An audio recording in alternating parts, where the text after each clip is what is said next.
2 раза в день на республиканском стадионе в Сухуми проходят тренировки сборной Абхазии по футболу. Главный тренер национальной сборной Беслан Аджинджел дает необходимые тактические указания. Футболисты оттачивают не только технику игры, но и взаимодействие на поле друг с другом. Всего на турнир поедут 20 футболистов, 18 игроков и 2 вратаря. Те ребята, которые находятся сейчас здесь, все здоровы, все рвутся в бой. Конечно, к сожалению, у нас несколько ведущих игроков, на которых мы рассчитывали, получили травмы. И сейчас их нет в сборной. А так все идет, как вы видите, по штатному расписанию. Готовимся. Большие изменения по сравнению с прошлым годом, по сравнению с позапрошлым годом, даже по сравнению с тем годом, когда мы побеждали здесь.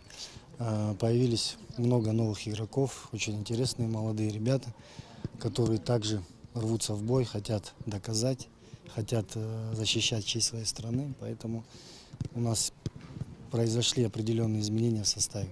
Международный турнир под эгидой КОНИФА стартует уже 1 июня в столице Нагорного Карабаха Степанакерте. По итогам жеребьевки, которая прошла в январе этого года в Кракове, сборная Абхазии попала в группу «Б». Однако по разным причинам 4 команды отказались от участия в турнире. Поэтому ранее сформированные 4 группы были объединены в 2. Таким образом, в группе А сыграют Абхазия, Чамерия, Сапми и Арцах. В группе «Б» – Падания, Сикейский край, Западная Армения и Южная Осетия. По словам Беслана Аджинджел, изменения не сильно повлияли на подготовку нашей национальной сборной. Как отмечают эксперты, фаворитом нынешнего турнира является команда Нагорного Карабаха.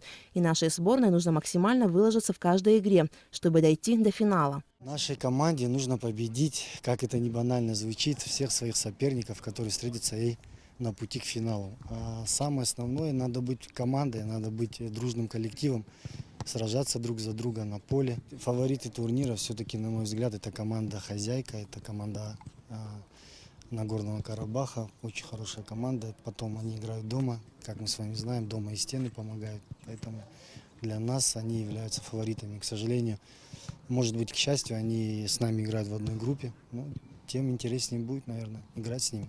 Последняя тренировка команды сборной Абхазии перед выездом на чемпионат Европы по версии КОНИФА состоится утром 29 мая.